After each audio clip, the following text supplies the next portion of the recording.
Hello നമസ്കാരം. നാളത്തെ എപ്പിസോഡിൻ്റെ സ്റ്റോറിയാണ് പറയാൻ പോകുന്നത് കേട്ടോ. നമ്മുടെ മഴതോരും മുമ്പയുടെ നാളത്തെ ഒരു അടിപൊളി എപ്പിസോഡിൻ്റെ സ്റ്റോറിയാണ് പറയാൻ പോകുന്നത്. അപ്പോൾ എല്ലാവരും സ്റ്റോറി മുഴുവനായിട്ട് കേൾക്കുക, സപ്പോർട്ട് ചെയ്യുക കേട്ടോ. നമ്മുടെ മനുവിനോട് ബാലചന്ദ്രൻ റിസോർട്ടിൻ്റെ പേരും സ്ഥലമൊക്കെ പറഞ്ഞു കൊടുക്കുന്നുണ്ട്, അങ്ങോട്ടേക്ക് വരാൻ പറയുന്നുണ്ട്. അവിടെ വെച്ചിട്ട് മനു എന്തൊക്കെയോ കാര്യങ്ങൾ സംസാരിക്കുന്നുണ്ട്. ഒരുപാട് സംഭവ ബഹുലമായിട്ടുള്ളൊരു എപ്പിസോഡ് എന്നൊന്നും പറയാനില്ലെങ്കിലും കുറേ കാര്യങ്ങളൊക്കെ എല്ലാവരും പരസ്പരം അങ്ങോട്ടും ഇങ്ങോട്ടും തിരിച്ചറിയുന്ന ഒരു എപ്പിസോഡാണ്. അതുപോലെ മനു രേവതിക്കുട്ടിയെ വിളിക്കുന്നുണ്ട്, അങ്ങനെയുള്ള കുറച്ച് കാര്യങ്ങളുണ്ട്. അത് മാത്രമല്ല, ബാലചന്ദ്രൻ ഏറ്റവും നാളത്തെ എപ്പിസോഡിൻ്റെ ഒരു ഹൈലൈറ്റ് എന്ന് പറഞ്ഞിട്ടുണ്ടെങ്കിൽ ബാലചന്ദ്രൻ നമ്മുടെ കൃഷ്ണമോളോട് എല്ലാ സത്യങ്ങളും തുറന്ന് പറയുന്നതാണ്. അതിൻ്റെ സ്റ്റോറി നമ്മൾ ഓൾറെഡി പറഞ്ഞു കഴിഞ്ഞതാണ്. എന്നാലും നാളത്തെ എപ്പിസോഡിലാണ് ആ സംഭവമൊക്കെ നടക്കുന്നത്. അപ്പോൾ അതും കൂടെ ഇതിൽ ഉൾപ്പെടുത്തിയിട്ടുണ്ട്. അത് കഴിഞ്ഞിട്ട് മനു വന്നിട്ട് സംഭവിക്കുന്ന കാര്യങ്ങളൊക്കെയാണ് പറയാനായിട്ട് പോകുന്നത്. അപ്പോൾ എല്ലാവരും സ്റ്റോറി മുഴുവനായിട്ട് കേൾക്കുക, സപ്പോർട്ട് ചെയ്യാൻ മറക്കരുത് കേട്ടോ. നമ്മുടെ ചാനൽ ആദ്യമായിട്ട് കാണുന്നവരുണ്ടെങ്കിൽ ഒന്ന് സബ്സ്ക്രൈബ് ചെയ്ത് സപ്പോർട്ട് ചെയ്യുക. ഇതുപോലെയുള്ള മഴതോരും മുമ്പേടെ ഇങ്ങനെയുള്ള ടുമോറോ എപ്പിസോഡായിട്ടും അതുപോലെ അപ്കമിങ് എപ്പിസോഡൊക്കെ ആയിട്ട് കേൾക്കാനായിട്ട്, സ്റ്റോറി കേൾക്കാനായിട്ട് ഇഷ്ടമുള്ളവർ, മഴതോരും മുമ്പ് ഇഷ്ടപ്പെടുന്നവരൊന്ന് സപ്പോർട്ട് ചെയ്യുക കേട്ടോ. സബ്സ്ക്രൈബ് ചെയ്ത് സപ്പോർട്ട് ചെയ്യുക. അതുപോലെ വീഡിയോ ഒന്ന് ലൈക്ക് ചെയ്തിട്ടും ഹൈപ്പ് ചെയ്തിട്ടും കാണാനായിട്ട് ശ്രമിക്കുക കേട്ടോ. എന്നാൽ നമുക്ക് നേരെ സ്റ്റോറിയിലേക്ക് പോകാം. അങ്ങനെ ബാലചന്ദ്രൻ റിസോർട്ടിൽ റൂം എടുത്ത് താമസിക്കുകയാണ്.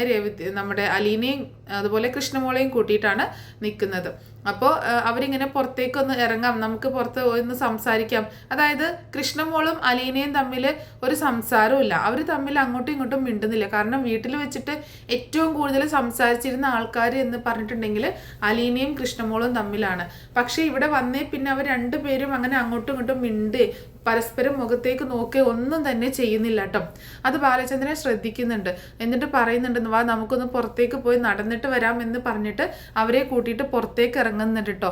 അങ്ങനെ പുറത്തിറങ്ങി പോകുന്നുണ്ടെങ്കിലും ബാലചന്ദ്രൻ ഇങ്ങനെ ഓരോ കാര്യങ്ങൾ ഇങ്ങനെ സംസാരിക്കുന്നു എന്നല്ലാതെ അലീനയും കൃഷ്ണയും അങ്ങോട്ടും ഇങ്ങോട്ടും സംസാരിക്കുന്നില്ല. അലീനയ്ക്ക് കൃഷ്ണ ഇങ്ങോട്ട് സംസാരിക്കാത്തത് കൊണ്ടുള്ളൊരു മടി കേട്ടോ. അലീന ഇടയ്ക്ക് കൃഷ്ണമോളെ നോക്കിയൊക്കെ ചെയ്യുന്നുണ്ട്. കൃഷ്ണ നോക്കുന്നുണ്ടെങ്കിലും കൃഷ്ണയുടെ മുഖത്ത് അങ്ങനെ ഒരു ആ സെന്റിമെന്റ്സ് വരുന്നില്ല കേട്ടോ. അത്രയും നാളും അലീന ചേച്ചി എന്ന് പറഞ്ഞ് വിളിച്ച് പുറകെ നടന്നിരുന്ന ആ ഒരു കൃഷ്ണമോളിൽ നിന്ന് കുറച്ചും കൂടി ഒരു പക്വത വന്നതുപോലെ. കാരണം ഇതൊക്കെ നടക്കുന്നത് അലീന ചേച്ചി കാരണമാണ്. അലീന ചേച്ചി പോയി കഴിഞ്ഞാൽ ഈ പ്രശ്നങ്ങളൊക്കെ സോൾവ് ആകും. പിന്നെ അച്ഛൻ അലീന ചേച്ചി ഇങ്ങനെ കൂട്ടിക്കൊണ്ടു വന്നതിലോട് കൂടിയിട്ട് അമ്മയുമായിട്ടുള്ള ആ ഒരു കണക്ഷൻ, ആ ഒരു വാശി ഒക്കെ കൂടി വരികയാണ് എന്ന് കൃഷ്ണമോൾക്ക് ഇങ്ങനെ തോന്നുകയാണ്.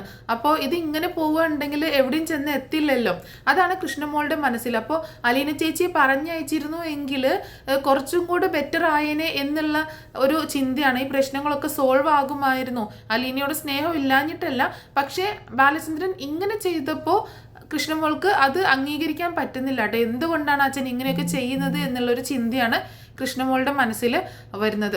അപ്പോൾ ബാലചന്ദ്രൻ പറയുന്നുണ്ട്, ഇങ്ങനെ പോയാൽ ശരിയാവത്തില്ല, നിങ്ങൾ ഭയങ്കര കൂട്ടായിരുന്ന ആൾക്കാരല്ലേ, നിങ്ങളിങ്ങനെ മിണ്ടാതെ നടക്കാൻ പാടില്ല എന്നൊക്കെ ഇങ്ങനെ പറയുകയും ചെയ്യുന്നുണ്ട് കേട്ടോ. അപ്പോഴും കൃഷ്ണ ഒന്നും മിണ്ടുന്നില്ല, അലീനയെ നോക്കുന്നു എന്നല്ലാതെ ചിരിക്കുകയോ ഒന്നും ചെയ്യുന്നില്ല.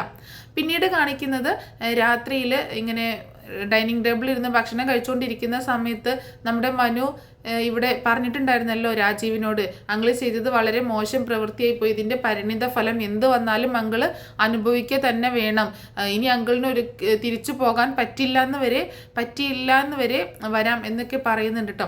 അതിനുശേഷം കാണിക്കുന്നത് വൈജിയാണ്. വൈജിയാണെങ്കിൽ ഇങ്ങനെ ആകെ ടെൻഷൻ അടിച്ചിട്ട് ബാലചന്ദ്രനും കൃഷ്ണമോളും എവിടെ പോയി എന്നറിയാഞ്ഞിട്ട് ആകെ ടെൻഷനായിട്ട് ഇങ്ങനെ ഇരിക്കുകയാണ്.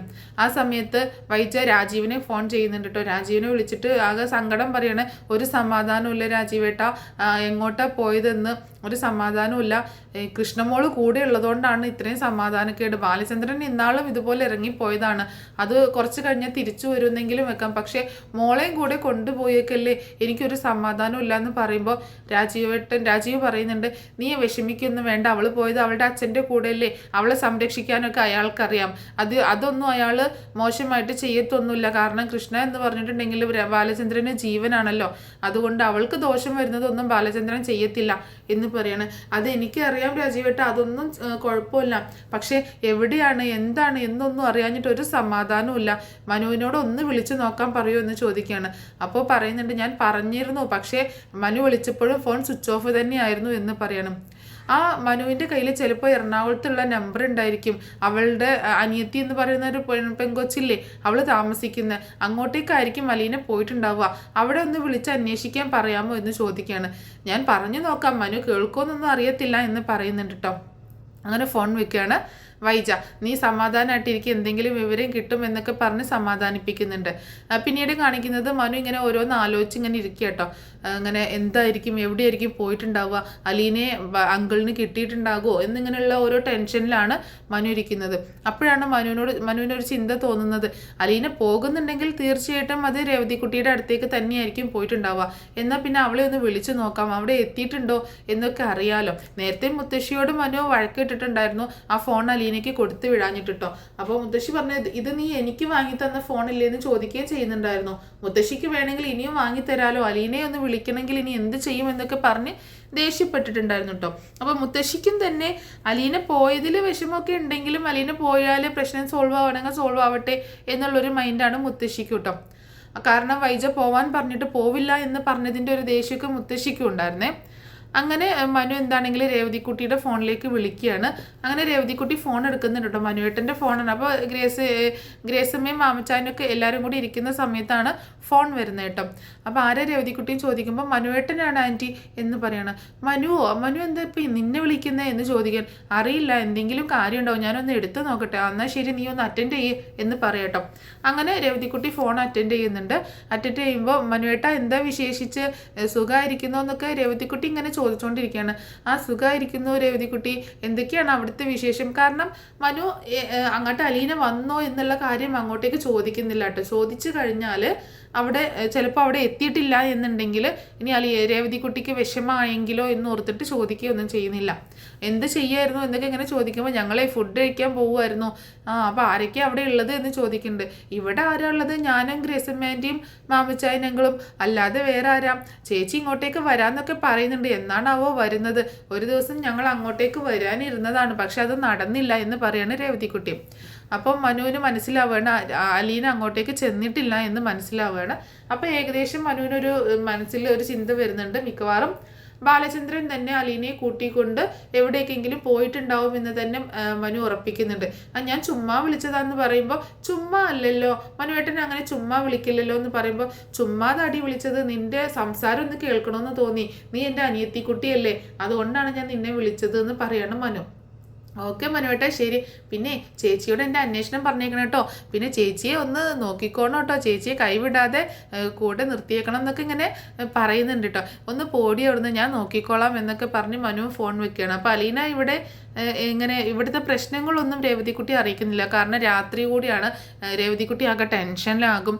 അത് കാരണം മനു അറിയിക്കുന്നില്ല കേട്ടോ. അങ്ങനെ ഫോൺ വെക്കുന്നുണ്ട്.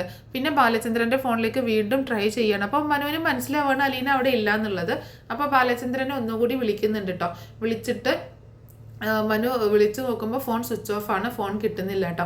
അങ്ങനെ പിന്നെ ഇനിയിപ്പോൾ എന്തായാലും വിളിച്ചിട്ട് കാര്യമില്ല എന്നുള്ള രീതിയിൽ മനു പിന്നെ ആ ശ്രമം അവിടെ നിർത്തുകയാണ്. ആ സമയത്താണ് രാജീവ് അങ്ങോട്ടേക്ക് വരുന്നത്. രാജീവ് വന്നിട്ട് മനു നീ കിടന്നോ എന്ന് ചോദിക്കണ്ട. ഇല്ല അങ്കിളെ, ഇല്ല കൊച്ചാ, എന്താ കാര്യം എന്ന് ചോദിക്കുകയാണ്. വൈജ ഇപ്പോൾ വിളിച്ചിരുന്നു, ബാലചന്ദ്രനെ വിളിച്ചിട്ട് കിട്ടുന്നില്ല, ഞാനും വിളിച്ചു നോക്കി, ഫോൺ സ്വിച്ച് ഓഫ് ആണ് എന്ന് പറയാട്ടോ. നിൻ്റെ കയ്യിൽ എറണാകുളത്തെ നമ്പർ ഉണ്ടോ? എറണാകുളത്ത് അവളുടെ ആരോ ഉണ്ടല്ലോ, അവളെടുക്ക് അവിടെ പോയി നിൽക്കാറുണ്ടെന്ന് വൈജ പറഞ്ഞു. അവിടുത്തെ നമ്പർ ഉണ്ടോ? അവിടെ എങ്ങാനും അലീന ചെന്നിട്ടുണ്ടോ? അതല്ല ബാലചന്ദ്രൻ അവിടെ ചെന്ന് അലീനയെ കൂട്ടിക്കൊണ്ടുപോയോ എന്നൊക്കെ അറിയാനാന്ന് പറയുമ്പോൾ, അതൊക്കെ എന്തിനാ അങ്ങളെ നമ്മൾ അന്വേഷിക്കുന്നത്? അലീന ഇവിടെ നിന്ന് പോയി, ഇനി അലീന എവിടെയെങ്കിലും പോയിക്കോട്ടെ, നമ്മളത് അന്വേഷിക്കേണ്ട കാര്യമില്ലല്ലോ. ആൻറ്റിക്ക് ഇപ്പം എന്തിനാണ് അലീന അവിടെ എത്തിയോ എന്ന് അറിയേണ്ട കാര്യം എന്ന് ചോദിക്കുമ്പോൾ, എനിക്കറിയാം ആൻറ്റിയുടെ ഉദ്ദേശം എന്താണെന്ന്. അലീന അവിടെ എത്തിയോ എന്നല്ല, അലീന അവിടെ എത്തിയിട്ടുണ്ടെങ്കിൽ അലീനയെ കാണാൻ ബാലചന്ദ്രൻ വന്നിരുന്നോ, ബാലചന്ദ്രൻ അവളെ അവിടെ നിന്ന് കൂട്ടിക്കൊണ്ട് പോന്നോ എന്നറിയാനല്ലേ എന്ന് ചോദിക്കുകയാണ്. നിനക്ക് പറ്റുമെങ്കിൽ ഒന്ന് വിളിച്ചു നോക്ക് എന്ന് പറയുമ്പം, ഞാൻ വിളിച്ചായിരുന്നു, പക്ഷെ അവിടെ അലീന എത്തിയിട്ടില്ല എന്ന് പറയാണ് മനു. അലീന അവിടെ എത്തിയിട്ടില്ലെന്നോ? അലീന അവിടെ എത്തിയിട്ടില്ല. അവിടെ ഞാൻ പിന്നെ അലീനയെ വീട്ടിൽ നിന്ന് ഇറക്കി വിട്ട കാര്യമൊന്നും ആ കുട്ടിയോട് പറയാൻ നിന്നില്ല. കാരണം ആ കൊച്ചാകെ വിഷമിച്ചു പോകും, അവർ തമ്മിൽ അത്രയും സ്നേഹത്തിലാണ് എന്ന് പറയണേ. അലീന പിന്നെ അവിടെ എത്തിയില്ലെങ്കിൽ അലീന പിന്നെ എവിടെ പോയി എന്നിങ്ങനെ ആലോചിക്കുകയാണ് രാജീവ്. എനിക്കറിയാൻ പാടില്ല. അപ്പോൾ ബാലചന്ദ്രൻ എങ്ങാനും അലീനയെ തിരിച്ചു കൂട്ടിക്കൊണ്ട് വന്നിട്ടുണ്ടാവുമോ? ഇനിയിപ്പോൾ ഹരി പറഞ്ഞതുപോലെ അലീനയും കൂട്ടിയിട്ട് വല്ല ഹോട്ടൽ റൂമിലും വല്ല റിസോർട്ടിലും വാഗമണിലൊക്കെ പോയി റൂം എടുത്തിട്ടുണ്ടാവുമോ എന്നൊക്കെ ഇങ്ങനെ ചോദിക്കുകയാണ്. എനിക്കറിയാൻ പാടില്ല അങ്ങളെ, നിങ്ങളെല്ലാവരും കൂടി വരുത്തി വെച്ചതല്ലേ, ഇനി എന്താണെങ്കിലും നിങ്ങൾ അനുഭവിക്കുക എന്ന് പറയണം മനു. എന്നിട്ട് മനു അവിടെ നിന്ന് പോവാട്ടോ, മാറിപ്പോവാണ്. അങ്ങനെ അത് കഴിഞ്ഞു. പിന്നീട് കാണിക്കുന്നത് നമ്മുടെ ബാലചന്ദ്രൻ ഇങ്ങനെ രാത്രിയിൽ ഉറക്കൊന്നും വരാതെ ഇങ്ങനെ പുറത്തിങ്ങനെ ഉലാത്തിക്കൊണ്ടിരിക്കുക കേട്ടോ. അതായത് ആ റിസോർട്ടിൻ്റെ മുറ്റത്ത് ഇങ്ങനെ വന്ന് അങ്ങോട്ടും ഇങ്ങോട്ടും ഇങ്ങനെ നടക്കണം ആ തണുപ്പത്ത്.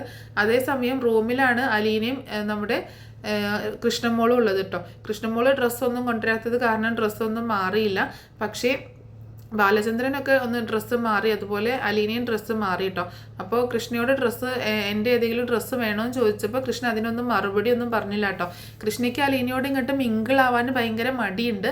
അപ്പോൾ ബാലചന്ദ്രനാണെങ്കിൽ റൂമിലും ഇല്ല, അലീനയും കൃഷ്ണമോളും മാത്രമേ ഉള്ളൂ. അപ്പോൾ അലീന കൃഷ്ണയുടെ അടുത്ത് ചെന്നിട്ട് സംസാരിക്കാൻ ശ്രമിക്കുമ്പോഴൊക്കെ കൃഷ്ണ അധികം വല്ലാണ്ട് മൈൻഡ് ചെയ്യാനായിട്ട് നിൽക്കുന്നില്ല കേട്ടോ. അത് അലീനയ്ക്ക് ഭയങ്കര വിഷമം ഉണ്ടാക്കുന്നുണ്ട്. അപ്പോൾ അച്ഛൻ എന്തേന്ന് ചോദിക്കുകയാണ് കൃഷ്ണമോള്. സാറ് പുറത്തേക്ക് പോകുന്നത് കണ്ടു എന്ന് പറയാട്ടോ. അപ്പോൾ കൃഷ്ണമോള് ബാലചന്ദ്രനെ അന്വേഷിച്ച് പുറത്തേക്ക് ഇങ്ങനെ വരികയാണ്. അങ്ങനെ പുറത്തേക്ക് വരുന്ന സമയത്ത് നോക്കുമ്പോൾ അവിടെ മുറ്റത്ത് ഇങ്ങനെ ബാലചന്ദ്രൻ ഇങ്ങനെ നടക്കുന്നത് കാണുക കേട്ടോ. അങ്ങനെ കൃഷ്ണമോള് താഴേക്ക് ഇറങ്ങി ചെല്ലുന്നുണ്ട്. അപ്പോൾ അലീനയോടാണെങ്കിലും വലിയ മൈൻഡ് ഇല്ലാത്തത് കാരണം അലീനയ്ക്ക് ഭയങ്കര വിഷമാണ്. അലീന അത് അവൾ പോണത് നോക്കി അങ്ങനെ നിൽക്കുകയാണ്. അങ്ങനെ ബാലചന്ദ്രൻ്റെ അടുത്തേക്ക് ചെല്ലുകയാണ് കൃഷ്ണമോള്. എന്നിട്ട് അച്ഛാ എന്ന് വിളിക്കുമ്പോൾ മോൾ ഉറങ്ങിയില്ല ഇതുവരെ, അലീന എന്തേ, അലീന ചേച്ചി റൂമിലുണ്ട് എന്ന് പറയണേ. അലീന ഉറങ്ങിയോ എന്ന് ചോദിക്കുമ്പോൾ ഇല്ല റൂമിലുണ്ട് എന്ന് പറയണം. നിനക്ക് അലീനയോട് ദേഷ്യമാണോ മോളെ എന്ന് ചോദിക്കുമ്പോൾ എനിക്ക് ദേഷ്യമൊന്നുമില്ല അച്ഛാ, പക്ഷേ അലീന ചേച്ചി പോയി കഴിഞ്ഞാൽ നമ്മുടെ വീട്ടിലെ പ്രശ്നമൊക്കെ തീരില്ലേ, അത് മാത്രമേ ഉള്ളൂ എൻ്റെ മനസ്സിൽ. നമ്മുടെ വീട്ടിലെ പ്രശ്നങ്ങളൊക്കെ തീരണം, അച്ഛനും അമ്മയും പഴയതുപോലെ ആവണം എന്ന് പറയാട്ടോ. അച്ഛനും അമ്മയും ഇനി ഒരിക്കലും പഴയതുപോലെ ആവില്ല മോളെ, അതിനിപ്പോൾ അലീന പോയാലും ആവാൻ പോകുന്നില്ല എന്ന് പറയാട്ടോ. അച്ഛൻ പറയുന്നതൊന്നും എനിക്ക് മനസ്സിലാവുന്നില്ല അച്ഛൻ, അച്ഛൻ എന്താ പറയണത് എന്നിങ്ങനെ ചോദിക്കുകയാണ് കൃഷ്ണമോള്. അതെ, അച്ഛന് പറയാനാണെങ്കിൽ ഒരുപാടുണ്ട് മോളെ, അച്ഛൻ പറഞ്ഞു കഴിഞ്ഞാൽ അതൊന്നും തീരില്ല. നീ അലീനയോട് ഒരിക്കലും ദേഷ്യം കാണിക്കരുത് കേട്ടോ. അവള് നിന്നെ ഒരുപാട് സ്നേഹിച്ചതല്ലേ, അവള് നിന്നെ എന്തോരം നിന്റെ എല്ലാ കാര്യങ്ങളും ചെയ്തു തന്നതൊക്കെ അലീനയല്ലേ, പിന്നെ നീ അവളെ ഇങ്ങനെ അവഗണിക്കുമ്പോൾ അവൾക്ക് എന്തോരം വിഷമം ഉണ്ടാകും എന്ന് ചോദിക്കുകയാണ് ബാലചന്ദ്രൻ. എനിക്കറിയാൻ വെച്ചാൽ, പക്ഷെ എനിക്ക് എന്തോ അങ്ങോട്ടേക്ക് മനസ്സ് വരുന്നില്ല. അലീന ചേച്ചിയാണല്ലോ ഇതിനൊക്കെ കാരണം എന്നൊരു ചിന്ത എൻ്റെ മനസ്സിലും വന്നേക്കാണ്. അലീന ചേച്ചി പോയി കഴിഞ്ഞാൽ എല്ലാം ശരിയാകുമെന്നുള്ളൊരു ചിന്ത വന്നുകൊണ്ടാണ് അച്ഛ എന്ന് പറയട്ടോ. അങ്ങനെ ഒരിക്കലും മോള് ചിന്തിക്കാൻ പാടില്ല, കാരണം അലീന നിന്റെ സ്വന്തം ചേച്ചിയാണ് എന്ന് പറയട്ടോ. എന്താ അച്ഛൻ ഈ പറയുന്നത്, അലീന ചേച്ചി എങ്ങനെ എൻ്റെ സ്വന്തം ചേച്ചിയാവും? ഒരു ചേച്ചിയെ പോലെ ഞാൻ കണ്ടു എന്നുള്ളത് ശരിയാണ്, എന്നെ ഒരു അനിയത്തി കുട്ടിയെ പോലെ തന്നെയാണ് അലീന ചേച്ചിയും കണ്ടതും സ്നേഹിച്ചതും ഒക്കെ, പക്ഷേ അതുകൊണ്ട് സ്വന്തം ചേച്ചി ആവത്തൊന്നുമില്ലല്ലോ എന്ന് പറയാണ് കൃഷ്ണമോള് കേട്ടോ. മോൾ ഇവിടെ ഇരിക്കും, ഞാൻ കുറച്ച് കാര്യങ്ങൾ പറയാനുണ്ട് മോളെടുത്ത് എന്ന് പറഞ്ഞിട്ട് ബാലചന്ദ്രൻ നമ്മുടെ കൃഷ്ണമോളെ അടുത്ത് പിടിച്ചിരുത്തുന്നുണ്ട് കേട്ടോ. എന്താ അച്ഛൻ എന്തു പറ്റി, അച്ഛൻ ഇവിടെ ഇങ്ങനെ മഞ്ഞും കൊണ്ട് തണുപ്പടിച്ച് നിൽക്കല്ലേ, നമുക്ക് റൂമിലേക്ക് പോകാം എന്ന് പറയുമ്പോൾ ഇവിടെ പുറത്ത് തണുപ്പാണെങ്കിലും എൻ്റെ ഉള്ളു മുഴുവൻ ചൂടാണ് മോളെ, എൻ്റെ ഉള്ളു മുഴുവൻ ചുട്ട് പൊള്ളുകയാണ്, അവിടെ ചുട്ട് പഴുത്ത് ഒരു അഗ്നിപർവ്വതം പോലെ ഇങ്ങനെ ഉരുകിക്കൊണ്ടിരിക്കുകയാണ്, തിളച്ച് മറിഞ്ഞുകൊണ്ടിരിക്കുകയാണ് എന്ന് പറയാണ് ബാലചന്ദ്രൻ. എന്താണ് അച്ഛൻ അച്ഛൻ്റെ പ്രശ്നം, അച്ഛനിങ്ങനെ കള്ള് കുടിച്ചിട്ടല്ലേ അച്ഛന് ഇങ്ങനെയൊക്കെ പ്രശ്നങ്ങളൊക്കെ വന്നത്, അച്ഛന് അറ്റാക്ക് വന്നതൊക്കെ അതുകൊണ്ടല്ലേ എന്നൊക്കെ ചോദിക്കുമ്പോൾ അതൊന്നുമല്ല മോളെ യഥാർത്ഥ പ്രശ്നം എന്ന് പറയണം. എന്താ അച്ഛ പ്രശ്നം, അലീന ചേച്ചിയാണോ പ്രശ്നം? അലീന ചേച്ചി എന്തുകൊണ്ടാണ് അച്ഛൻ പറഞ്ഞയക്കാത്തത്? അമ്മ വേണ്ടാന്ന് പറഞ്ഞിട്ടും പിന്നെ എന്തിനാ അച്ഛൻ ഇങ്ങനെ പിടിച്ചുകൊണ്ടിരിക്കുന്നത്? അലീന ചേച്ചി പൊക്കോട്ടെ അച്ഛ എന്ന് പറയുമ്പോൾ അങ്ങനെ അലീന ചേച്ചിയെ പറഞ്ഞയക്കാൻ പറ്റത്തില്ല മോളെ എന്ന് പറയണം. അതെന്താ അച്ഛ അലീന ചേച്ചിയെ പറഞ്ഞയക്കാൻ പറ്റാത്തതെന്ന് ചോദിക്കുമ്പോൾ അങ്ങനെ പിടിച്ചിരുത്തിയിട്ട് പറയുന്നുണ്ട്, അച്ഛനൊരു കഥ പറയാം, മോള് ശ്രദ്ധിച്ച് കേൾക്കണം കേട്ടോ എന്ന് പറയണം. അങ്ങനെ ഇങ്ങനെ ഒരു കഥയായിട്ട് വൈജയന്തിയുടെ കാര്യങ്ങൾ പറയാട്ടോ. ബാലചന്ദ്രൻ പറയുന്നുണ്ട്, പണ്ടേ കുഞ്ഞിതിൽ അച്ഛന് ഒരുപാട് ഇഷ്ടമായിരുന്നു അമ്മയെ. അച്ഛൻ 10ാം ക്ലാസ്സിൽ പഠിക്കുന്ന സമയത്ത് അമ്മയ്ക്കൊരു ലവ് ലെറ്ററൊക്കെ കൊടുത്തായിരുന്നു. അന്ന് അച്ഛന് അമ്മയോട് ഭയങ്കര സ്നേഹമായിരുന്നു, പക്ഷേ അമ്മയ്ക്ക് അച്ഛനോട് അങ്ങനെ ഒരു സ്നേഹമേ ഉണ്ടായിരുന്നില്ല, അതെനിക്ക് അറിയത്തും ഉണ്ടായിരുന്നില്ല കേട്ടോ. ആ കത്ത് കിട്ടിയിട്ട് മോളുടെ മുത്തശ്ശനും അമ്മാവന്മാർ അങ്കിൾമാരൊക്കെ ഇല്ലേ, അവരൊക്കെ എന്നെ ഒരുപാട് തല്ലിയിട്ടുണ്ട്. അന്ന് വൈജയ്ക്കാണെങ്കിൽ എന്നെ ഒട്ടും താല്പര്യം ഉണ്ടായിരുന്നില്ല. അന്ന് ഞാനാണെങ്കിൽ ആരാണ്, അവരുടെ വീട്ടിലെ ജോലിക്കാരനാണ് എൻ്റെ അച്ഛൻ, ആ ആളുടെ മകനാണല്ലോ ഞാൻ. അപ്പോൾ അവർ ഏറ്റവും ഉയർന്ന സ്ഥാനത്ത് സ്വത്ത് കൊണ്ടും അതുപോലെ പേര് കൊണ്ടും പ്രശസ്തി കൊണ്ടൊക്കെ ഉയർന്ന സ്ഥാനത്ത് നിൽക്കുന്ന ആൾ. ഞാനൊരു വെറും വേലക്കാരൻ്റെ അല്ലെങ്കിൽ ഒരു കാര്യസ്ഥൻ്റെ മകനാണ് ഞാൻ. അതുകൊണ്ട് അവരെന്നെ തല്ലി ഒരുപാട് അപമാനിച്ചാണ് വിട്ടത്. പക്ഷേ എൻ്റെ മനസ്സിൽ നിൻ്റെ അമ്മയോടുള്ള സ്നേഹം അതേപടി അവിടെ തന്നെ കിടപ്പുണ്ടായിരുന്നു. ആ വാശിക്ക് ഞാൻ പുറത്ത് പോയി അധ്വാനിച്ച് കഷ്ടപ്പെട്ട് ഒരുപാട് പൈസ ഉണ്ടാക്കി തിരിച്ചു വന്ന് ജ്വല്ലറിയും ടെക്സ്റ്റൈൽസും അങ്ങനെയുള്ള കടകളൊക്കെ തുടങ്ങി വീട് വെച്ചു. അതിനൊക്കെ ശേഷം വീണ്ടും ഞാൻ വിവാഹം ആലോചിച്ചു ചെന്നു.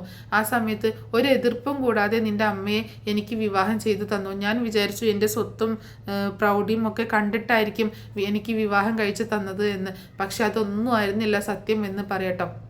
പിന്നെ എന്താ വെച്ചാൽ എന്തു പറ്റിയെന്ന് ചോദിക്കുമ്പോൾ മോളുടെ അമ്മയെ ഒരുപാട് നാളിങ്ങനെ ആഗ്രയിലൊക്കെ പോയി താമസിച്ചിട്ടുണ്ടായിരുന്നു. എനിക്കറിയാം, ഗംഗാധരൻ വല്യച്ഛൻ്റെ കൂടെയല്ലേ അവിടെ ആൻറ്റി ഇങ്ങനെ ഡെലിവറി ആയ സമയത്ത് അവിടെ പോയി നിന്നതല്ലേ എന്ന് ചോദിക്കുകയാണ്. ആ സമയത്ത് അമ്മ അവിടെ ഒരു സ്കൂളിലും ജോലി ചെയ്തായിരുന്നല്ലോ എന്ന് പറയുന്നുണ്ട്. അതെ, അത്രയും കാര്യങ്ങളൊക്കെ മോൾക്കറിയാലോ. ആ സമയത്ത് അമ്മയ്ക്ക് അവിടെ ഒരു പ്രണയം ഉണ്ടായിരുന്നു എന്ന് പറയാട്ടോ. അച്ഛാ എന്ന് വിളിച്ചു പോവുകയാണ് കൃഷ്ണ. അതേ മോളെ, ഒരു പ്രണയം ഉണ്ടായിരുന്നു. അതത്ര വലിയ തെറ്റൊന്നുമല്ല ഒരാളെ പ്രണയിക്കുക, ആ ഒരു കൗമാര പ്രായത്തിൽ ഒരാളെ പ്രണയിക്കുക എന്ന് പറഞ്ഞിട്ടുണ്ടെങ്കിൽ അത്ര വലിയ തെറ്റായിട്ടൊന്നും ഞാൻ പറയുന്നില്ല. പക്ഷേ എൻ്റെ ജീവിതം തന്നെ മാറ്റിമറിച്ച് അത്രയും വലിയൊരു തെറ്റായിരുന്നു അവിടെ സംഭവിച്ചത് എന്ന് പറയട്ടോ.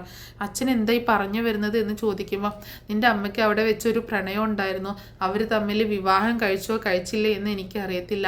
അമ്മ ഗർഭിണിയായി ഇരിക്കുകയാണ് നാട്ടിലേക്ക് വന്നത്. അമ്മ ഏതോ ഒരു ഹോസ്പിറ്റലിൽ ആരും അറിയാതെ പ്രസവിച്ച് എല്ലാവരും കൂടിയിട്ട് ആ കുഞ്ഞിനെ എടുത്ത് ഒരു ഓർഫനേജിൽ കൊണ്ടുപോയി ആക്കി എന്ന് പറയണം. അപ്പം കൃഷ്ണമോളാണെങ്കിൽ ഇത് കേട്ടിട്ട് പെട്ടെന്ന് ഷോക്കായി പോവുക കേട്ടോ. ഇത്രയും കാര്യങ്ങളൊക്കെ ഇങ്ങനെ പറയണത് കേട്ടിട്ട് ആകെ ഷോക്കായി പോകണം. അച്ഛൻ എന്തൊക്കെയാണ് പറയണത്? അമ്മ വിവാഹത്തിന് മുമ്പ് അമ്മയ്ക്ക് വേറൊരു കുഞ്ഞ് ജനിച്ചെന്നോ? എനിക്കൊന്നും മനസ്സിലാവുന്നില്ല അച്ഛാ. മോൾക്ക് ഇതിൻ്റെ കാര്യങ്ങളൊന്നും മനസ്സിലാക്കാനുള്ള പ്രായമായി വരുന്നതേ ഇല്ലേ ഉള്ളൂ. എന്നാലും കാര്യങ്ങളൊക്കെ പറഞ്ഞാൽ മനസ്സിലാകും മോൾക്ക്. അതുകൊണ്ടാണ് ഞാൻ മോളോട് പറയുന്നത്. മോൾ എപ്പോഴും അലീനയെ ഇങ്ങനെ കുറ്റപ്പെടുത്തുന്നത് കൊണ്ട് കൂടിയാണ് ഞാൻ ഈ കാര്യങ്ങളൊക്കെ പറയുന്നത്. അന്ന് നിൻ്റെ അമ്മ പ്രസവിച്ച് എല്ലാവരും കൂടെ ചേർന്ന് ഒരു ഓർഫനേജിൽ കൊണ്ടുപോയി തള്ളിയ ആ കുഞ്ഞാണ് ഇന്ന് വളർന്ന് വലുതായി നമ്മുടെ വീട്ടിൽ വന്ന് നിൽക്കുന്ന അലീന എന്ന് പറയട്ടോ. അപ്പോൾ വൈജയന്തിയുടെ ആ പാസ്റ്റ് കഥകളും ബാലചന്ദ്രൻ്റെ കഥകളൊക്കെ ഇങ്ങനെ പറഞ്ഞു കൊടുക്കുന്നുണ്ട്. അത് കേട്ടതും ഇരുന്നെടുത്ത് നിന്ന് എഴുന്നേറ്റ് പോവുകയാണ് കൃഷ്ണമോള് അച്ഛാ എന്ന് വിളിച്ചുകൊണ്ട്. എന്നിട്ട് അച്ഛൻ എന്തൊക്കെയാണ് പറയണത്? അമ്മയുടെ മോളാണെന്നോ അലീന ചേച്ചി? അതേ മോളെ, നിൻ്റെ അമ്മയുടെ മോളാണ്. എല്ലാവരും കൂടെ എന്നെ ചതിക്കുകയായിരുന്നു, എന്നെ പറ്റിക്കുകയായിരുന്നു. നിൻ്റെ അമ്മ ഇത്രയും നാൾ എൻ്റെ കൂടെ ജീവിച്ചിട്ട് എന്നെ വഞ്ചിക്കുകയായിരുന്നു എന്നൊക്കെ പറഞ്ഞ് പൊട്ടിക്കരയട്ടോ. ഞാനും ഒരു മനുഷ്യനല്ലേ മോളെ, എനിക്കും സങ്കടങ്ങളും സന്തോഷം, എനിക്കും ഇല്ലേ സങ്കടങ്ങളും വിഷമങ്ങളും ഒക്കെ. എനിക്ക് അസുഖം വന്ന് ഹോസ്പിറ്റലിലായത്, എനിക്ക് അറ്റാക്ക് വന്നതേ ഞാൻ കള്ള് കുടിച്ചിട്ടല്ല മോളെ. ഈ സങ്കടങ്ങളൊന്നും താങ്ങാൻ വയ്യാതെ, എൻ്റെ മനസ്സിന് എൻ്റെ ഹൃദയത്തിന് താങ്ങാൻ വയ്യാത്ത അത്രയും സങ്കടങ്ങൾ എനിക്ക് നിൻ്റെ അമ്മ തന്നതുകൊണ്ടാണ് എന്ന് പറയട്ടെ. ഈ കാര്യം ഞാൻ അറിഞ്ഞതുകൊണ്ടാണ് എനിക്ക് ആ അസുഖങ്ങൾ വന്നതും ഞാൻ അറ്റാക്ക് വന്ന് ഹോസ്പിറ്റലിലായതുമൊക്കെ എന്ന് പറയണം. എന്നിട്ട് പൊട്ടിക്കരയാണ് ബാലചന്ദ്രൻ. ആ സമയത്ത് കൃഷ്ണ എന്ത് ചെയ്യണമെന്നറിയാതെ ഇങ്ങനെ ബാലചന്ദ്രനെ കെട്ടിപ്പിടിച്ച് ഇങ്ങനെ ആശ്വസിപ്പിക്കുക കേട്ടോ. താൻ കേട്ട സത്യം എന്ന് പറഞ്ഞിട്ടുണ്ടെങ്കിൽ അതിഭീകരമായിട്ടുള്ളൊരു സത്യമാണ്. അപ്പോൾ അതിൻ്റെ ആ ഒരു ഷോക്കിലാണ് കൃഷ്ണൻ നിൽക്കുന്നത്. ബാലചന്ദ്രനാണെങ്കിൽ ഇങ്ങനെ പൊട്ടിക്കരഞ്ഞുകൊണ്ടിരിക്കുകയാണ്. മതി അച്ഛാ, കരയില്ലേ, നമുക്ക് റൂമിലേക്ക് പോവാം, ഇവിടെ നിന്നിട്ട് എനിക്ക് ആകെ പേടിയാകുന്നു, വാ നമുക്ക് റൂമിലേക്ക് പോവാം, ചേച്ചി അവിടെ തനിച്ചല്ലേ എന്നൊക്കെ പറഞ്ഞ് അങ്ങനെ കൃഷ്ണ ബാലചന്ദ്രനെയും കൂട്ടിയിട്ട് റൂമിലേക്ക് ചെല്ലുന്നുണ്ട് കേട്ടോ. അതേസമയം നോക്കുമ്പം അലീനയാണെങ്കിൽ കിടന്നുറങ്ങിപ്പോയിട്ടുണ്ടാവും കേട്ടോ. ഇവർ ചെന്ന സമയത്ത് അലീന കിടന്നുറങ്ങുമായിരുന്നു. അങ്ങനെ ഇവർ ശബ്ദമുണ്ടാക്കാതെ അങ്ങോട്ടേക്ക് ചെല്ലുന്നുണ്ട് കേട്ടോ. അപ്പോൾ അലീനയെ തന്നെ കുറേ നേരം നോക്കി നിൽക്കുകയാണ് കൃഷ്ണമോൾ കേട്ടോ. അപ്പോൾ അവൾക്ക് സങ്കടം വരും കേട്ടോ. തൻ്റെ അമ്മയുടെ മകള്, തൻ്റെ ചേച്ചി, തൻ്റെ സ്വന്തം ചേച്ചി എന്നിങ്ങനെ മനസ്സിലിങ്ങനെ റിപ്പീറ്റ് ചെയ്യാം കേട്ടോ. എന്നിട്ട് വീണ്ടും ആ ഗ്ലാസ് ഡോറിൻ്റെ വിൻഡോൻ്റെ അടുത്ത് പോയി നിന്നിട്ട് ഇങ്ങനെ സങ്കടപ്പെട്ട് ഇങ്ങനെ കരയാണ്. അപ്പോൾ ബാലചന്ദ്രൻ അടുത്തേക്ക് ചെല്ലുന്നുണ്ട്. എന്ത് പറ്റി മോളെ, എന്താ നിനക്ക് പറ്റിയത് എന്ന് ചോദിക്കുമ്പോൾ അച്ഛൻ എനിക്ക് ഒറ്റയ്ക്ക് നിന്ന് എവിടെയെങ്കിലും പോയിട്ട് ഒന്ന് പൊട്ടിക്കരയണോ അച്ഛാ, എനിക്കിത് സഹിക്കാൻ പറ്റുന്നില്ല, എനിക്ക് താങ്ങാൻ പറ്റുന്നില്ല. എന്തൊക്കെ ക്രൂരതകളാണ് അച്ഛാ അമ്മ ചേച്ചിയോട് ചെയ്തിട്ടുള്ളത്. അമ്മയുടെ സ്വന്തം മോളല്ലേ ചേച്ചി, ഇതൊക്കെ അമ്മ അറിഞ്ഞു കഴിഞ്ഞാൽ എന്തായിരിക്കും അവസ്ഥ എന്ന് പറയുമ്പോൾ ഒരിക്കലും ഇത് ആരും അറിയരുത്. ഞാൻ മോളോട് പറഞ്ഞിട്ടുള്ളത് മോൾ അറിയാൻ വേണ്ടി മാത്രമാണ്. പക്ഷേ ഒരിക്കലും മോളുടെ നാവിൽ നിന്ന് ഈ സത്യം പറഞ്ഞു പോകരുത്, ആരെയും അറിയിച്ചു പോകരുത് എന്ന് പറയാണ് ബാലചന്ദ്രൻ. അങ്ങനെ ബാലചന്ദ്രൻ നമ്മളെ കൃഷ്ണമോളെ കെട്ടിപ്പിടിച്ച് ആശ്വസിപ്പിക്കുന്നുണ്ട് കേട്ടോ. കൃഷ്ണമോളാണെങ്കിൽ അച്ഛനെ കെട്ടിപ്പിടിച്ച് പൊട്ടിക്കരയണം. അതിനുശേഷം അവർ വന്ന് കിടക്കുകയാണ്. 3 പേരും കൂടെ ഒരു ബെഡിലാണ് കിടക്കുന്നത് കേട്ടോ. അലീന ഈ ഒരു അറ്റത്ത് കിടന്നിട്ടുണ്ടായിരുന്നു, പിന്നെ കൃഷ്ണമോള് കിടന്നു, ബാലചന്ദ്രനും കിടക്കുകയാണ്. ആ സമയത്ത് കൃഷ്ണമോളാണെങ്കിൽ അലീനയെ തന്നെ നോക്കിക്കൊണ്ട് അലീനയുടെ മുഖത്തും ഒക്കെ തലോടിയും കൊണ്ട് ഇങ്ങനെ നോക്കി നിൽക്കുക കേട്ടോ. ബാലചന്ദ്രൻ അത് കണ്ടപ്പോൾ ഭയങ്കര സന്തോഷം തോന്നുകയാണ്. എന്നിട്ട് കൃഷ്ണമോള് അലീനയെ കെട്ടിപ്പിടിച്ചുകൊണ്ട് അവിടെ കിടക്കുക കേട്ടോ. അങ്ങനെ അന്നത്തെ ആ ഒരു നൈറ്റ് കഴിയാണ്. പിന്നീട് കാണിക്കുന്നത് പിറ്റേ ദിവസം രാവിലെ ബാലചന്ദ്രൻ ഇങ്ങനെ പുറത്തിറങ്ങിയിട്ട് ഇങ്ങനെ നടക്കുന്ന സമയത്ത് ഫോൺ ഓൺ ആക്കിയിട്ടുണ്ടായിരുന്നു. ആ സമയത്ത് ഫോൺ റിങ് ചെയ്യാട്ടോ. അപ്പോൾ എടുത്ത് നോക്കുമ്പോൾ മനു ആണ് വിളിക്കുന്നത്. മനുവിൻ്റെ കോള് കണ്ടപ്പോൾ ബാലചന്ദ്രൻ ഫോൺ എടുക്കുന്നുണ്ട് കേട്ടോ. അങ്കിൾ ഇത് എവിടെയാണ് എന്ന് ചോദിക്കുകയാണ്. എന്താ മനു, എന്താ കാര്യം പറഞ്ഞോ എന്ന് ചോദിക്കുമ്പോൾ അങ്കിളിൻ്റെ കൂടെ അലീനയുണ്ടോ? അങ്കിളും കൃഷ്ണമോളും കൂടി എങ്ങോട്ടേക്കാണ് പോയത്? ഞാൻ എറണാകുളത്തേക്ക് വിളിച്ചിട്ടുണ്ടായിരുന്നു, അലീന അങ്ങോട്ടേക്ക് ചെന്നിട്ടില്ല എന്നാണ് പറഞ്ഞത്. പിന്നെ അലീന എവിടെ പോയി അങ്കിളെ എന്ന് ചോദിക്കുകയാണ്. അപ്പോൾ എനിക്കറിയാൻ പാടില്ല, എല്ലാവരും കൂടെ ഇറക്കി വിട്ടതല്ലേ, എവിടെ പോയി എന്ന് നീ അന്വേഷിക്ക്. നിന്റെ കൊച്ചച്ഛനല്ലേ വന്ന് ഇറക്കി വിട്ടത്, നിനക്ക് ഉത്തരവാദിത്വമൊന്നുമില്ലല്ലോ, നീയല്ലേ അവളെ കൂട്ടിക്കൊണ്ട് വന്നത്, അപ്പോൾ അവളുടെ കാര്യങ്ങൾ നിനക്കൊന്നും അറിയണ്ടല്ലോ എന്നൊക്കെ പറഞ്ഞ് മനുവിൻ്റെ അടുത്ത് ദേഷ്യപ്പെടുന്നുണ്ട് കേട്ടോ. അങ്കിൾ എന്തിനാ എന്നോട് ദേഷ്യപ്പെടുന്നത്? ഞാൻ മനസ്സാ വാച അറിയാത്ത കാര്യമാണ് അവിടെ നടന്നത്. ഞാൻ വീട്ടിലുണ്ടായിരുന്നില്ല, ഉണ്ടായിരുന്നെങ്കിൽ ഞാൻ അങ്ങോട്ടേക്ക് വന്ന് അവളെ കൂട്ടിക്കൊണ്ട് പോയേനെ എന്ന് പറയണേ. എന്താണെങ്കിലും ഇപ്പോൾ അവൾ പോയല്ലോ, ഇനിയിപ്പോൾ അവളുടെ കാര്യങ്ങൾ എന്തിനാ അന്വേഷിക്കുന്നത്? പോയ ആൾക്കാർ പോട്ടെ എന്ന് പറയുമ്പോൾ എനിക്കറിയാം അങ്കിളിൻ്റെ കൂടെ അലീന ഉണ്ട് എന്നുള്ളത്. അങ്കിൾ അലീനയെ ഒരിക്കലും കൈവിടില്ല എന്നും എനിക്കറിയാം. എനിക്ക് അറിയണം അങ്കിൾ എവിടെയാണുള്ളത്, അലീനയുടെ എനിക്ക് കാണണം, അങ്കിളിനെ കാണണം, സംസാരിക്കണം എന്ന് പറയട്ടോ. അപ്പോൾ ബാലചന്ദ്രൻ ഒന്ന് തണുക്കുന്നുണ്ട് കേട്ടോ. അപ്പോൾ പറയുന്നുണ്ട്, ഞാൻ പറയാം, പക്ഷേ നീ തനിച്ചാണ് വരുന്നത് എങ്കിൽ മാത്രം, നീ തനിച്ചേ വരുള്ളൂ എന്നാൽ മാത്രം ഞാൻ എവിടെയാണെന്ന് ഞാൻ പറഞ്ഞു തരാം എന്ന് പറയട്ടോ. അപ്പം മനു പറയുന്നുണ്ട്, അതെങ്കിലും ഞാൻ വരുന്ന വിവരം ആരോടും ഞാൻ പറയുന്നില്ല, ഞാൻ വേറെ എങ്ങോട്ടെങ്കിലും പോവുകയാണെന്നുള്ള രീതിയിൽ ഇറങ്ങിക്കോളാം, അങ്കിൾ എവിടെയാണെന്നുള്ളത് ഒന്ന് പറ എന്ന് പറയണം. അങ്ങനെ ബാലചന്ദ്രൻ എവിടെയാണെന്നുള്ളത് മനുവിൻ്റെ അടുത്ത് പറഞ്ഞു കൊടുക്കുന്നുണ്ട് കേട്ടോ. അങ്ങനെ മനു പെട്ടെന്ന് തന്നെ അങ്ങോട്ടേക്ക് എത്തിക്കോളാം എന്ന് പറയുന്നത്. അതേസമയം രാവിലെ എഴുന്നേൽക്കുന്ന അലീനെ കാണുന്നത് കൃഷ്ണമോള് തന്നെ കെട്ടിപ്പിടിച്ച് കിടന്നുറങ്ങുന്ന കേട്ടോ. അപ്പോൾ അലീനയ്ക്ക് ഭയങ്കര സന്തോഷം തോന്നുകയാണ്. കൃഷ്ണ തന്നെ കെട്ടിപ്പിടിച്ചിട്ട് അവരങ്ങനെ കിടന്നിട്ടൊന്നുമില്ലല്ലോ ഒരുമിച്ച്, വീട്ടിലൊരുമിച്ച് സംസാരിക്കുകയും ഒക്കെ ചെയ്തിട്ടുണ്ടെന്നല്ലാതെ ഒരുമിച്ച് ഇതുപോലെ കിടന്നിട്ടൊന്നുമില്ലല്ലോ. അപ്പോൾ ഭയങ്കര സന്തോഷം തോന്നുകയാണ്. അങ്ങനെ പതിയെ അലീന അവളെ മുഖത്തൊക്കെ നോക്കി ഒരു ഉമ്മൊക്കെ കൊടുത്ത് അവിടെ നിന്ന് എഴുന്നേൽക്കുന്നുണ്ട് കേട്ടോ. അത് കഴിഞ്ഞൊന്ന് ഫ്രഷായി വന്നതിന് ശേഷം വീണ്ടും കൃഷ്ണമോളുടെ അടുത്ത് ഇരിക്കുകയാണ്. ആ ബെഡിൽ ഇങ്ങനെ ഇരിക്കുകയാണ്. അങ്ങനെ ഇരിക്കുന്ന സമയത്ത് അവളുടെ മുഖമൊക്കെ പിടിച്ച് ഒന്ന് തലോടി ഉമ്മൊക്കെ കൊടുക്കുമ്പോൾ പെട്ടെന്ന് കൃഷ്ണമോൾ ഉണരും കേട്ടോ. ഉണരുന്ന സമയത്ത് കാണുന്നത് അലീനയാണ്. അലീനയെ ഇങ്ങനെ കാണുമ്പോൾ ഭയങ്കര സന്തോഷം സങ്കടം ഒക്കെ കൂടെ വരികയാണ്. കൃഷ്ണമോൾക്ക് ചേച്ചി എന്ന് വിളിക്കുന്നുണ്ട് കേട്ടോ. അതേ ചേച്ചിയാണ് എന്ന് പറയാണ്. അങ്ങനെ കൃഷ്ണമോൾ എഴുന്നേറ്റിട്ട് അലീനയെ കെട്ടിപ്പിടിക്കുകയാണ്. പക്ഷേ താൻ അറിഞ്ഞ വിവരങ്ങളൊന്നും അന്നേരം കൃഷ്ണ അലീനയോട് പറയുന്നില്ല കേട്ടോ. അറിഞ്ഞ കാര്യങ്ങളൊന്നും പറയുന്നില്ല. പിന്നീട് കാണിക്കുന്നത് മനു അങ്ങോട്ടേക്ക് വരുന്നതാണ്, ആ റിസോർട്ടിലേക്ക് വരുന്ന കേട്ടോ. അപ്പോൾ മനു വന്നിട്ട് ബാലചന്ദ്രനെ ഫോൺ ചെയ്യുന്നുണ്ടെങ്കിൽ ഞാൻ ഇവിടെ എത്തിയിട്ടുണ്ട് എന്ന് പറയുമ്പോൾ റൂം പറഞ്ഞു കൊടുക്കുന്നുണ്ട് കേട്ടോ. അപ്പോൾ ബാലചന്ദ്രൻ പറഞ്ഞിട്ടുണ്ടായിരുന്നു മനുവിൻ്റെ അടുത്ത്, നീ വരുമ്പോൾ കൃഷ്ണമോൾക്ക് പറ്റിയ ഒരു 2 ഡ്രസ്സ് വാങ്ങിച്ചിട്ട് വേണം വരാൻ, അവളുടെ ഡ്രസ്സൊന്നും ഞാൻ കൊണ്ടുവന്നിട്ടുണ്ടായിരുന്നില്ല എന്ന് മനുവിൻ്റെ അടുത്ത് ബാലചന്ദ്രൻ പറഞ്ഞിട്ടുണ്ടായിരുന്നു. അതനുസരിച്ച് മനു കൃഷ്ണമോൾക്ക് പറ്റിയ ഡ്രസ്സ് വാങ്ങിച്ചിട്ടാണ് വരുന്നത് കേട്ടോ. പക്ഷേ കൃഷ്ണമോളെ എങ്ങനെയെങ്കിലും വീട്ടിലേക്ക് പറഞ്ഞയക്കണം എന്നാണ് ബാലചന്ദ്രൻ്റെ തീരുമാനം. കാരണം വീട്ടിലേക്ക് പോകുന്നുണ്ടെങ്കിൽ അലീനയും കൂട്ടിയിട്ടേ പോകാൻ പറ്റത്തുള്ളൂ. പക്ഷേ ഉടനെ തന്നെ അങ്ങോട്ടേക്കൊരു മടങ്ങിപ്പോക്ക് എന്താണെങ്കിലും ഇല്ല. പക്ഷേ കൃഷ്ണമോൾ ഇവിടെ നിന്ന് കഴിഞ്ഞാൽ അവളുടെ പഠിത്തം ഒക്കെ മുടങ്ങുമല്ലോ. അപ്പം അങ്ങനെ ഒരു ചിന്ത ബാലചന്ദ്രൻ്റെ മനസ്സിലുണ്ട്. എന്താണെങ്കിലും ഡ്രസ്സൊക്കെ വാങ്ങിച്ചിട്ടാണ് മനു വരുന്നത്. അങ്ങനെ റൂം നമ്പറൊക്കെ പറഞ്ഞു കൊടുക്കുന്നുണ്ട്. അങ്ങനെ മനു റൂമിലേക്ക് കയറി ചെല്ലുമ്പോൾ കാണുന്നത് അലീനയും കൃഷ്ണമോളും കൂടെ അവിടെ ഇരിക്കുന്നതും ബാലചന്ദ്രനും അവരോട് സംസാരിച്ചുകൊണ്ട് നിൽക്കുന്ന കേട്ടോ. ബാലചന്ദ്രൻ ഡോറ് തുറന്നു കൊടുക്കുന്നുണ്ട്. അങ്ങനെ മനുവിനെ കണ്ടിട്ടാ മനുവേട്ട എന്ന് വിളിച്ചുകൊണ്ട് കൃഷ്ണ അടുത്തേക്ക് ചെല്ലുന്നുണ്ട് കേട്ടോ. അലീനയാണെങ്കിൽ ഒന്നും മിണ്ടാതെ തല താഴ്ത്തിക്കൊണ്ട് ഇങ്ങനെ നിൽക്കുകയാണ്. അപ്പോൾ മനു വന്നിട്ട് പറയുന്നുണ്ട് അലീനയുടെ അടുത്ത്, നല്ല ആളാണ്, വീട്ടിൽ നിന്ന് പോകുമ്പോൾ എന്നെ അറിയിക്കണമെന്ന് പറഞ്ഞിട്ട് എന്നോട് ഒരു വാക്ക് പറയാതെ വീട്ടിൽ നിന്ന് ഇറങ്ങിപ്പോയല്ലേ എന്ന് ചോദിക്കുമ്പോൾ അലീന കരച്ചിലിൻ്റെ വക്കിലെത്തിയിട്ടല്ലേ അലീന കരയാൻ തുടങ്ങുകയാണ്. മതി ഞാൻ കരയാനും മാത്രം ഒന്നും പറഞ്ഞില്ല, നീ ഇനി കരയല്ലേ എന്ന് പറയണം. അങ്ങനെ ബാലചന്ദ്രൻ്റെ അടുത്ത് മനു വന്നിട്ട് ചോദിക്കുന്നുണ്ട്, എന്താ അങ്കിള് ഇതൊക്കെ, അങ്കിള് എന്താണ് ഉദ്ദേശിക്കുന്നത്, ഇനി എന്താ ചെയ്യാൻ പോകുന്നത് എന്നൊക്കെ ചോദിക്കുമ്പോൾ ഇനി എന്താണ് ചെയ്യാൻ പോകുന്നതെന്ന് എനിക്ക് ആലോചിക്കണം മനു, അതുകൊണ്ട് കൂടിയാണ് ഞാൻ നിന്നോട് കൂടി വരാൻ പറഞ്ഞത്. ഇനി ഇവിടുന്ന് അങ്ങോട്ടേക്ക് എന്ത് ചെയ്യണമെന്ന് ആലോചിച്ചൊരു തീരുമാനം എത്തണം. ഇനി ഇതുപോലൊരു സംഭവം വീട്ടിലുണ്ടാവാൻ പാടില്ല. എനിക്ക് അലീനയും കൂട്ടിയിട്ട് വീട്ടിലേക്ക് തിരിച്ചെത്തിയേ പറ്റത്തുള്ളൂ. പക്ഷേ അലീന വന്നു കഴിഞ്ഞാൽ ഇനി അലീനയെ ഇതുപോലൊരു സിറ്റുവേഷനിൽ എനിക്ക് എത്തിക്കാൻ പറ്റില്ല, അതിന് നിൻ്റെ കൂടി സഹായം എനിക്ക് വേണം എന്ന് പറയണം. ഞാൻ എന്താണ് അങ്കിളെ ചെയ്യേണ്ടതെന്ന് ചോദിക്കുമ്പോൾ നീ ഏതായാലും കൃഷ്ണമോളെയും കൂട്ടിയിട്ട് ഇന്ന് പോവണം എന്ന് പറയാട്ടോ. അപ്പോൾ കൃഷ്ണ പറയുന്നുണ്ട്, ഇല്ല അച്ഛൻ ഞാൻ പോവില്ല, ചേച്ചിയും അച്ഛനെയും ഇവിടെ വിട്ടിട്ട് ഞാൻ പോവില്ല എന്ന് പറയാട്ടോ. ചേച്ചിയും അച്ഛനെയും കൂടി ഇവിടെ ഹോട്ടൽ റൂമിൽ വിട്ടിട്ട് പോയാൽ അമ്മ വേറെ എന്തെങ്കിലുമൊക്കെ പറഞ്ഞുണ്ടാക്കും, അമ്മയ്ക്ക് അറിയില്ലല്ലോ എന്ന് പറയണം. അപ്പോൾ ബാലചന്ദ്രൻ കൃഷ്ണയെ ഒന്ന് നോക്കുന്നുണ്ട് കേട്ടോ. എന്തറിയില്ലല്ലോ എന്ന് ചോദിക്കുകയാണ് മനു. അമ്മയ്ക്ക് അറിയില്ലല്ലോ ഇവർ തമ്മിൽ അച്ഛനും മോളും പോലെയുള്ള റിലേഷനാണെന്ന്, അമ്മ വേറെ എന്തെങ്കിലുമൊക്കെ പറഞ്ഞുണ്ടാക്കും എന്ന് പറയണം. അത് കൃഷ്ണമോള് പറഞ്ഞത് ശരിയാണെങ്കിലേ, അതുകൊണ്ട് കൃഷ്ണയെ തൽക്കാലം പറഞ്ഞയക്കാതിരിക്കുന്നതാണ് നല്ലത് എന്ന് പറയണം.